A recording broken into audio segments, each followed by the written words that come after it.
Brought to you by Rajnikantha and Goldi Masale.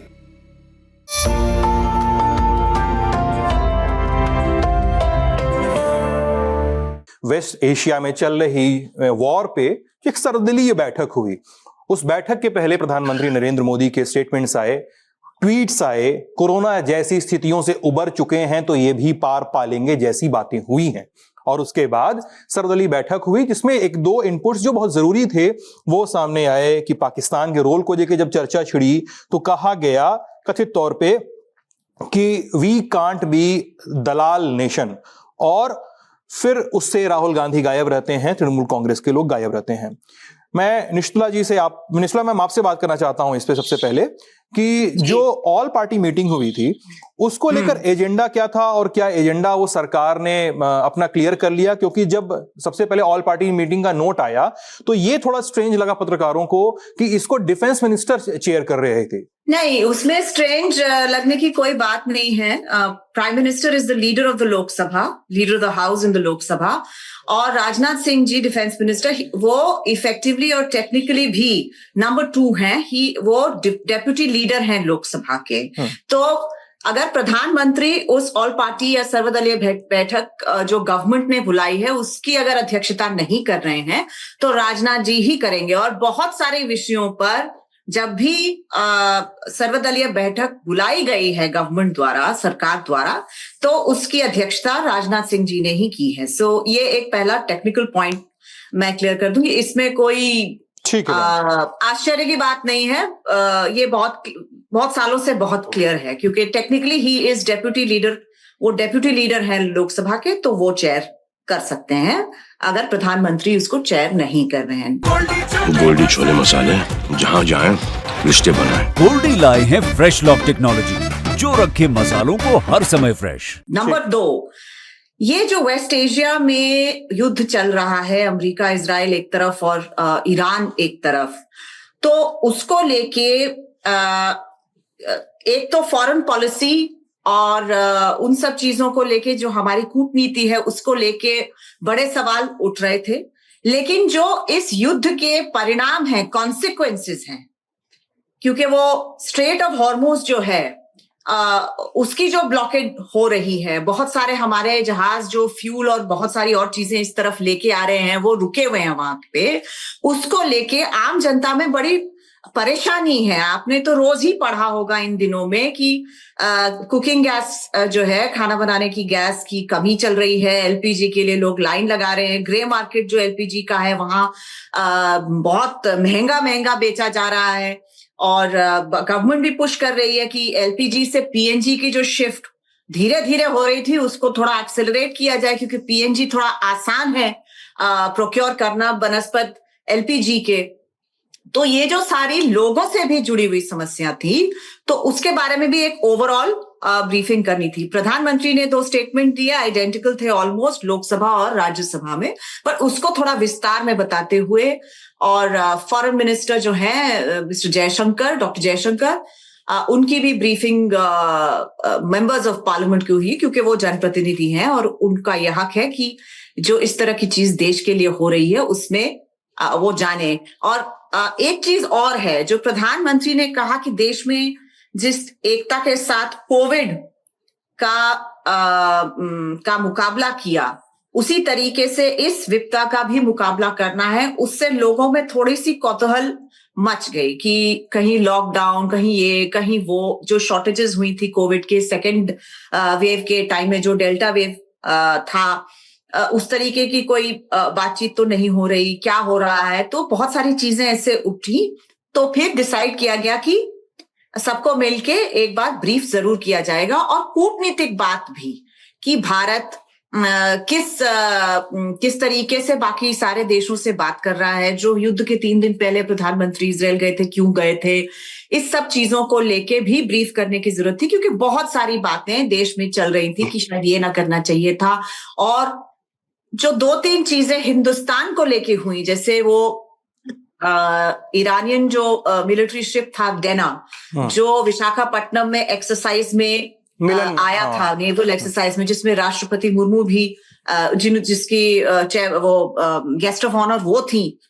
और उसके बाद जाते वक्त, लौटते वक्त इंडियन ओशन में ही, जिसको हम अपना अपना बैकयार्ड समझते हैं, सिक्योरिटी बैकयार्ड समझते हैं, उसको अटैक करना है एक यूएस सबमरीन के द्वारा, ये सारी चीजों को लेके बहुत सवाल उठते जा रहे थे। और जो पाकिस्तान को कहा गया है कि आप मैसेंजर का काम करें यूएस द्वारा, तो क्या ये इस बात का संकेत है कि हिंदुस्तान का ये कहना कि भाई हम इजराइल गए 3 दिन पहले युद्ध शुरू होने से पहले, और यूएस हमारा दोस्त है, और हम लोगों ने, हमारे गवर्नमेंट ने बहुत खुल के तो कंडेम किया नहीं है ये वॉर को, और आयतुल्लाह खोमेनी के जो मर्डर हुआ, तो ये सब करने के बावजूद क्या हम लोग, इतना बड़ा देश होने के बावजूद इस एरिया में, साउथ एशिया के हम लोग अपने आप को थोड़ा दादा टाइप समझते हैं, तो हम लोगों को क्यों नहीं पूछा गया, हमें क्यों नहीं इन्वॉल्व किया जा रहा? क्या ईरान से दूरी बना के हमने ठीक किया?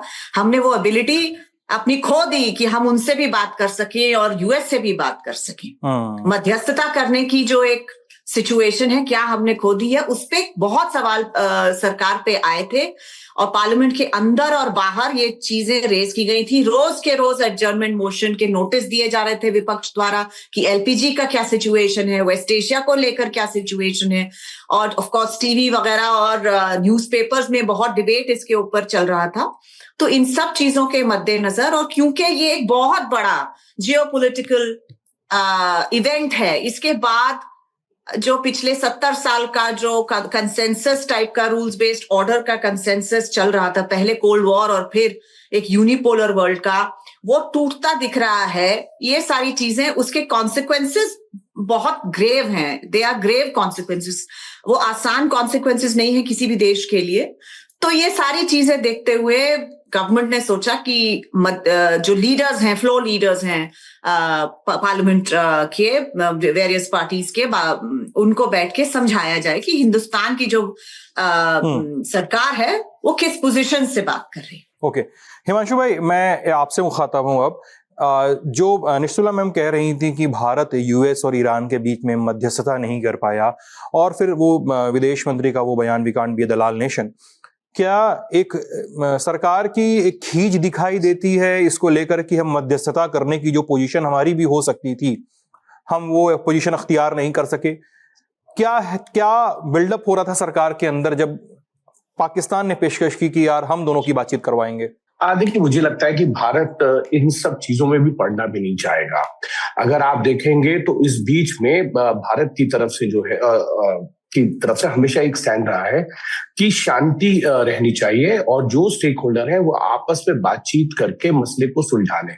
इस दरमियान 2 बार जो है अमेरिका के राष्ट्रपति से बातचीत हुई है प्रधानमंत्री की, और 2 बार जो है ईरान के राष्ट्रपति से बातचीत हुई है, जिनमें एक बार विदेश मंत्री ने की है और एक बार प्रधानमंत्री ने खुद की है। तो इस चीज को तो भारत बहुत अच्छी तरीके से जानता समझता है कि ये ऐसा ये कहें कि अगर आप मध्यस्थता कराने जाएंगे तो कांटों भरा ताज है, जो पहनेगा उसके लिए नुकसान का ही सौदा हो सकता है वर्तमान स्थिति में, क्योंकि अमेरिका और ईरान और इजराइल जिस तरीके के हालात अभी वेस्ट एशिया में है, भारत इसमें मध्यस्थता के लिए अभी मुझे लगता है आगे नहीं बढ़ना चाहता था। और यही कारण है कि अगर आप देखें तो 3 ऐसे मौके आए हैं। एक, विदेश मंत्री ने जो है लोकसभा राज्यसभा में स्टेटमेंट दिया, और वो तब दिया जब विपक्ष की तरफ से मांग की गई कि लोकसभा और राज्यसभा के अंदर जो है वो वेस्ट एशिया को लेकर जो है वो चर्चा होनी चाहिए। उसके बाद जो है आप देखें हरदीप सिंह पुरी, उन्होंने लोकसभा राज्यसभा में जो है वो चर्चा वहां पे एलपीजी क्राइसिस को लेके, पेट्रोलियम प्रोडक्ट को लेकर सारी स्थिति को साफ किया कि किसी तरीके की ऐसी क्राइसिस नहीं है, लेकिन कुछ चीजें मैनेज करने पड़ रही हैं और सरकार अभी मॉनिटर कर रही है। तीसरा बड़ा कारण यह है कि लोकसभा और राज्यसभा दोनों में प्रधानमंत्री ने जो है वो स्टेटमेंट दिया है। दोनों ही स्टेटमेंट को लेकर निस्तुल्ला जी ने अभी पूरा बता भी दिया कि प्रधानमंत्री ने क्या कहा। उसके बाद जो बड़ा अहम है वो है ऑल पार्टी मीटिंग। सरकार की तरफ से पूरी प्रेजेंटेशन हुई विदेश सचिव की तरफ से, और विक्रम मिस्त्री ने पूरा समझाया। उसके बाद विदेश मंत्री, पेट्रोलियम मिनिस्टर, इन्होंने ब्रीफ किया। हाँ, जिस बयान का जिक्र आप कर रहे हैं वो एक सांसद ने जब पूछा तब विदेश मंत्री की तरफ से कहा गया कि हम जो है वो पाकिस्तान की तरह नहीं है। तो कहीं ना कहीं भारत इस चीज को बहुत अच्छी तरीके से जानता समझता है। ये जो कूटनीतिक इशू है कि आप मध्यस्थता कराने जाए, कहीं ऐसा ना हो, भारत इस बात को समझता है और कि मध्यस्थता कराते कराते खुद के जो है हाथ वो ना जल जाए। बातचीत के जरिए अपने काम को कैसे निकाला जा सकता है, स्टेट ऑफ हॉर्मस से कैसे जो समुद्री जहाज, जो मालवाहक जहाज है, उनको पार करा के इंडिया में किसी तरीके का एलपीजी का या फर्टिलाइजर का या पेट्रोलियम जो क्रूड ऑयल है उसका कोई इम्पैक्ट नजर ना आए, उसको उस चेन को जो है, सप्लाई चेन को भारत अच्छे से करे, उसका फोकस उस पे है, ना कि मध्यस्थता पे। Rajdeep sir, your comment, brief comment, फिर हम महिला रिजर्वेशन बिल पे बात करेंगे। चर्चा नहीं हुई है। एक बार हरदीप सिंह पुरी ने स्टेटमेंट दी, एक बार जयशंकर जी ने दी और एक बार प्रधानमंत्री जी ने दी। ये ऑल पार्टी मीटिंग की गई ताकि सदन में चर्चा ना हो, ये इस वजह से हुई। अब क्या हुआ है कि ऑपरेशन सिंदूर के टाइम पर भी ऑल पार्टी मीटिंग हुई थी, तब भी मांग की गई थी कुछ लोगों ने कि एक स्पेशल सेशन बुलाया जाए। सरकार ने कहा ये बड़ा नाजुक मामला है, ये कहीं संसद में नहीं गूंज सकता, हम ऑल पार्टी मीटिंग बुलाते हैं। और मुझे लगता है एक से ज्यादा 2 या 3 ऑल पार्टी मीटिंग हुई थी। मुझे लगता है एक अमित शाह जी ने चेयर की थी, 2 मुझे लगता है राजनाथ सिंह जी ने तब चेयर की थी। अब आते हैं इस वेस्ट एशिया पर।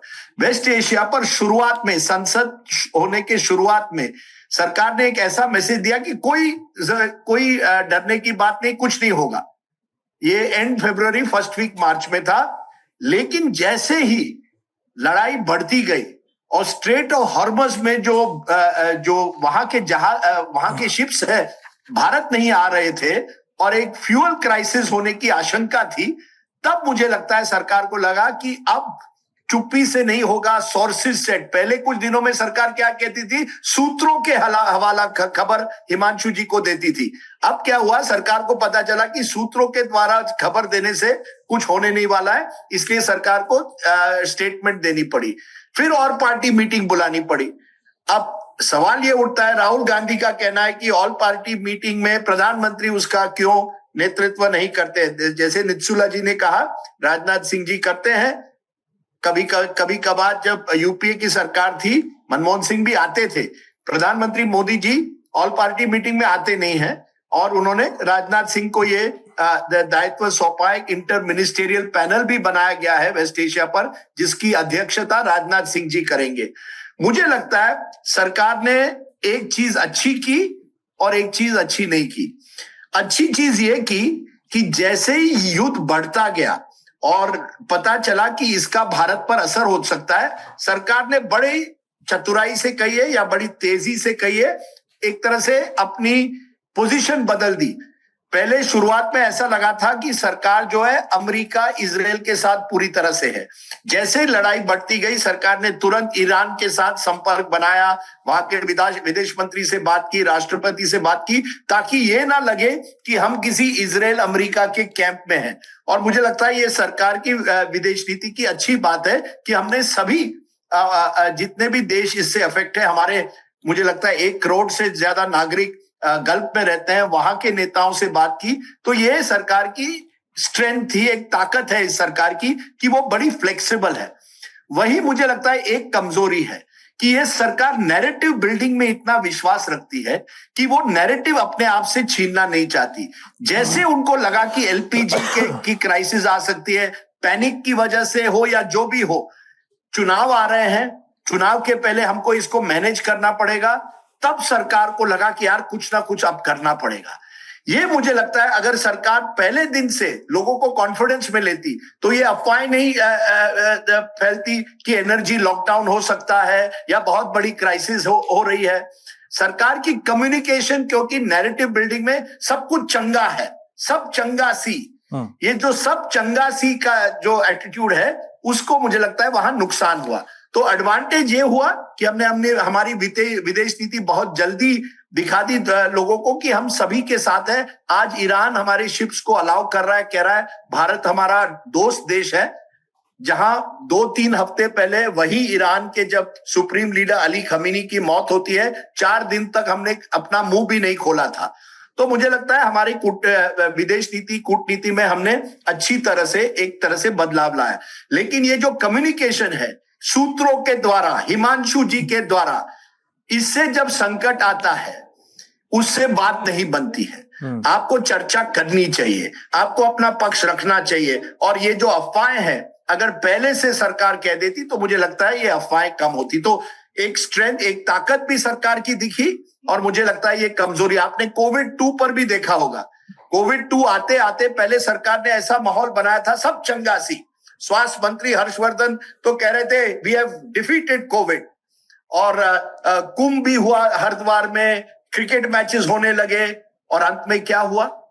कोविड 2 महामारी। तो सरकार की कहीं कमजोरी भी नजर आती है कभी कभी किसी एक क्राइसिस में, लेकिन वहीं उनकी ताकत भी नजर आती है। तो सर, सरकार पे कमेंट हो गया। मैं एक कमेंट आपसे विपक्ष पे भी चाह रहा हूं राजदीप सर, कि Rahul Gandhi all party meeting से गायब क्यों रहते हैं? तृणमूल कांग्रेस भी गायब रहती है। देखिए, तृणमूल कांग्रेस की जो ऑफिशियल पोजीशन ये है कि हम कोई सेमिनार रूम में ये एक बहुत ही गंभीर मसला है। ये हमें पार्लियामेंट जब सेशन में है, हमें पार्लियामेंट पर इस पर बातचीत करनी चाहिए, कोई बंद कमरे में नहीं। ये इनकी पोजीशन थी, आप माने या ना माने, ये उनकी पोजीशन थी। मुझे लगता है कि सभी दलों ने वहां जाना चाहिए था। जब ऑल पार्टी मीटिंग बुलाई जाती है, सभी दलों ने जाना चाहिए था। हाँ, मुझे ये भी लगता है कि पहले पार्लियामेंट में चर्चा होनी चाहिए थी, हुई नहीं। ऑल पार्टी मीटिंग में का बहिष्कार करना मुझे लगता है गलत है, और सभी पार्टियों ने जाना चाहिए था। तृणमूल कांग्रेस एक मात्र पार्टी है जो नहीं गई। राहुल गांधी बहुत इंटरेस्टिंग है। शुरुआत में आपने देखा होगा जब ऑपरेशन सिंदूर पर, शायद निचुला या हिमांशु मुझे करेक्ट करे, पहले मीटिंग में राहुल गांधी पहुंचे थे और उन्होंने अमित शाह को कई सवाल पूछे थे, सिक्योरिटी लैब्स क्या हुआ पहलगाम में। लेकिन उसके बाद मुझे नहीं लगता कि राहुल गांधी उन मीटिंग्स अटेंड कर रहे थे, ना ही वो इस मीटिंग में गए।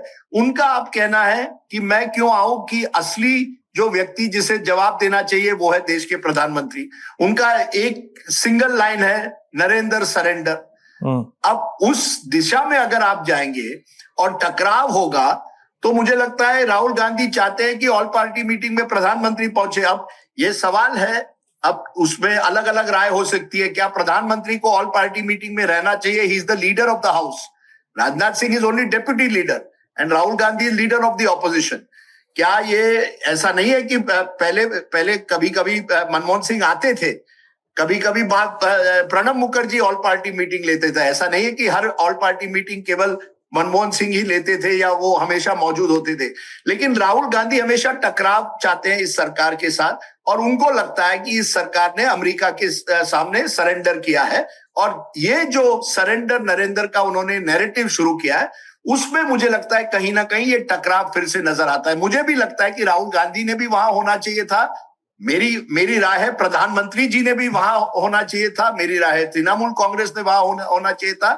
लोकतंत्र मजबूत होता है जब ये अविश्वास का माहौल कम हो। लेकिन हमारी राजनीति में अपनी इतनी ध्रुवीकरण, इतनी कटुता आ गई है, इस वजह से ये ऑल पार्टी मीटिंग में भी उस तरह का एक मैसेज नहीं जाता है जो जाना चाहिए। क्या हेडलाइन क्या थी अगले दिन? Pakistan is a dalal nation. ये हेडलाइन बनी जयशंकर के कमेंट के ऊपर, वो भी सूत्रों के जरिए। क्या ये सही वर्ड यूज हुआ? ये इस पर चर्चा हो सकती है। लेकिन जयशंकर जी एक तरह से हमारे नए धुरंधर बनना चाहते हैं शायद, और पब्लिक को भी ये वर्ड्स पसंद है आजकल की तारीख में। लेकिन ओवरऑल मैं कहूंगा ऑल पार्टी मीटिंग से एक रेजोल्यूशन आना चाहिए था। ये मेरी राय है, जॉइंट रेजोल्यूशन, कि हम सब साथ हैं और हम साथ लेकर इसका मुकाबला करेंगे। क्योंकि इतनी ध्रुवीकरण, इतनी कटुता हो गई है, इतना अविश्वास हो गया, कोई जॉइंट रेजोल्यूशन नहीं आया। अभी तक पार्लियामेंट ने एक भी जॉइंट रेजोल्यूशन इस वेस्ट एशिया क्राइसिस पर नहीं किया है, ना ऑल पार्टी मीटिंग के बाद किया और ना ही चर्चा हुई है पार्लियामेंट में। राजदीप जी हमेशा ये कह के चले जाते हैं मतलब कहते हैं कि सूत्रों के हवाले से। पत्रकार जो है वो खबर सूत्रों के हवाले से ही चलाते हैं। पहले कुछ दिनों में सरकार ने जवाब नहीं दिया, इसलिए सूत्रों के द्वारा सर मैं वही कह रहा हूँ, नो ऑफिशियल कमेंट। मैं वही कह रहा हूँ सर, मेरी बात सुन लीजिए सर। मैंने ऑफिशियल कमेंट आपकी खबर पे, अब सूत्रों पे सर मैं नहीं सर, आप, मैं तो आपसे आशीर्वाद मांगता हूँ हमेशा। आप आशीर्वाद दीजिए मुझे किसी तरीके से सूत्रों और बढ़ते चले जाए खबरों का, और हमारे पास आगमन होता रहे। लेकिन बहरहाल क्योंकि सर खबर पत्रकार के पास सोर्सेस करके ही आती है। मैं आपसे एक सवाल पूछ रहा हूं, क्या जिस हेडलाइन का आप जिक्र कर रहे हैं अभी, कि पाकिस्तान दलाल देश है, क्या वो सूत्रों के हवाले से नहीं आई? किसी ने ऑफिशियल बोला? वही मैं दैट इज 1 सेकंड सर, अब मैं वही कह रहा हूं सर, सोर्सेस के जरिए आती है जो खबर आती है, उसको हम लोग क्रॉस चेक भी करते हैं, 2-3 लोगों से बात करते हैं, तब उस खबर को करते हैं। ये आपसे बेहतर कोई नहीं जानता, क्योंकि आप तो हम सबके पुरोधा हैं। और दूसरी एक चीज आपने अभी कही कि राजनाथ सिंह, मुझे जहां तक अभी पिछले 5-10 सालों में जितनी ऑल पार्टी मीटिंग हुई है, उनको एज ए सरकार में नंबर 2 की पोजीशन पे राजनाथ सिंह ने ही चेयर किया है। एक आध कोई ऑल पार्टी मीटिंग हुई होगी जिसको प्रधानमंत्री ने चेयर किया होगा, और ये हमेशा प्रधानमंत्री आए ऐसा नहीं होता है। मैंने कहा हाँ, मैं भी वही कह रहा हूं आपसे। मनमोहन सिंह भी कभी कभी आते थे, प्रणब मुखर्जी, उनके बाद सुशील कुमार शिंदे चेयर करते रहे हैं। हाँ, एक जो अच्छी चीज आपने अभी और कहा कि ऑपरेशन सिंदूर के दौरान एक ज्वाइंट स्टेटमेंट आया था कि पूरा भारत एक साथ है। वो स्टेटमेंट आज जो भी क्राइसिस है उस पर आना चाहिए, वो आया नहीं। और तीसरा, क्या सरकार ये पैनिक मचाए संसद में चर्चा करके कि ये क्राइसिस है, हमारे पास ये है, ये नहीं है, लोगों में वैसे ही इतना पैनिक है कई कई जगह। देखिए, मेरी बात सुनिए, जो चीज बंद कमरे में विपक्ष को समझाई जा सकती है, उनसे सहयोग लिया जा सकता है, उनके सुझाव मांगे जा सकते हैं, वो संसद के अंदर तो मांगे जा सकते हैं, लेकिन जब सवाल होंगे कि ये चीज है, तो उस पे कहीं ना कहीं सरकार को भी यह है कि कोई ऐसी चीज ना हो जाए जिससे देश में पैनिक हो, और पैनिक ना हो। अरे पैनिक तो है, पैनिक तो पहले से, मेरी बात मानिए आप। मैं वही कह रहा हूं सर, आप मुझे जवाब दे दीजिए। सर, आप मुझे बताइए कितना पैनिक है? सर 1 मिनट, आपने कहा कि सूत्रों के हवाले खबर मैं कह रहा हूं पैनिक नहीं होना चाहिए। आप किसी भी सरकार की जिम्मेदारी है कि अगर पैनिक फैलेगा तो सरकार के लिए लॉ एंड ऑर्डर और चीजों को व्यवस्था में लाने में बहुत वो होता है। हिमांशु भाई, आपने कहा सूत्रों के हवाले खबर आती है। अब आज देखिए, आज क्या हुआ है, हरदीप सिंह पुरी जी ने साफ कहा है, there will be no energy lockdown. कोई लॉकडाउन नहीं है, अफवाह है। किरण रिजिजू ने भी ये कहा है, ये 1 हफ्ते पहले भी कह सकते थे। 1 हफ्ते तक ये खबर चलती रही कि क्या एनर्जी लॉकडाउन होगा, खास करके जब प्रधानमंत्री जी ने कोविड का जिक्र किया, उसमें से लोगों में पैनिक आया। पैनिक कोई चर्चा से नहीं आता है, पैनिक आता है जब आप लोगों को साथ देकर लोगों के साथ कम्युनिकेट नहीं करते सही तरह से। मैंने जैसे कहा, पहले हफ्ते में मुझे लगता है ये सरकार की कमजोरी है। मैंने सरकार की उपलब्धि भी गिनाई है। मेरा ये कहना है, केवल सूत्रों के हवाले हमारे लिए खबर तो अच्छी होती है। यही चीज अगर सरकार 7 दिन पहले कहती, no question of an energy lockdown, we have enough LPG supplies for 60 days or more, अगर ये सब कहती, विपक्ष के साथ चर्चा करती, तो मुझे नहीं लगता पैनिक बढ़ता। पैनिक कब होता? यही तो आज की, नहीं यही तो अपनी कमजोरी है कि हम कुछ नहीं कहेंगे, सूत्रों के द्वारा खबर आएगी, और जब पैनिक आएगा, हम क्यों नहीं चर्चा चाहते ताकि पैनिक ना बढ़े? अरे जब चर्चा होती है तब पैनिक नहीं होता है।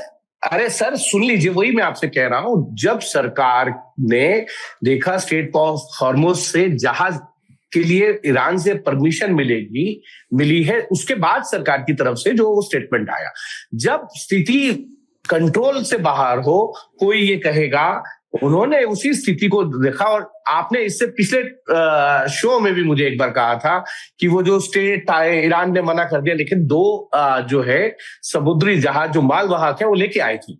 तो ये एक डिप्लोमेटिक स्तर पर हर सरकार कुछ खबरें इस तरीके से भी बाहर लाना चाहती है, कुछ अलग तरीके से। जब हम, हो सकता है किसी ब्यूरोक्रेट से मिले, उन्होंने बता दिया, 10 चीजें आती हैं। सर, आप तो बेहतर है, आप तो बहुत सी चीजें सूत्रों के हवाले से आप भी चलाते ही हैं, मैं उसमें नहीं जा रहा। मैं वही कह रहा हूं आपसे, अब सरकार को ये तय करना है कब उनको कौन सा स्टेटमेंट देना है। या हर सरकार अपने हिसाब से जज करके देती है, और उनको लगा कि ये स्टेटमेंट अब देना चाहिए तो उन्होंने दिया है। उससे पहले रोज रेगुलर ब्रीफिंग हो रही है, आप भी जानते हैं, मैं भी जानता हूं। तो आप कह रहे हैं ये इतने बड़े मुद्दे पर पार्लियामेंट में चर्चा नहीं होनी चाहिए? नहीं, मैंने ये नहीं कहा कि चर्चा नहीं होनी चाहिए। मैंने ये कहा 3 स्टेटमेंट हुए, मैंने वही 3 वक्तव्य हुए हैं, विदेश मंत्री हरदीप सिंह पुरी और प्रधानमंत्री नरेंद्र मोदी का। मैंने ये कहा है, उसके बाद ऑल पार्टी मीटिंग लाइफ हो सकता है, ऑल पार्टी मीटिंग पहले बुलानी चाहिए थी, ये भी एक अल्टरनेट हो सकता था। उसके बाद स्टेटमेंट आती,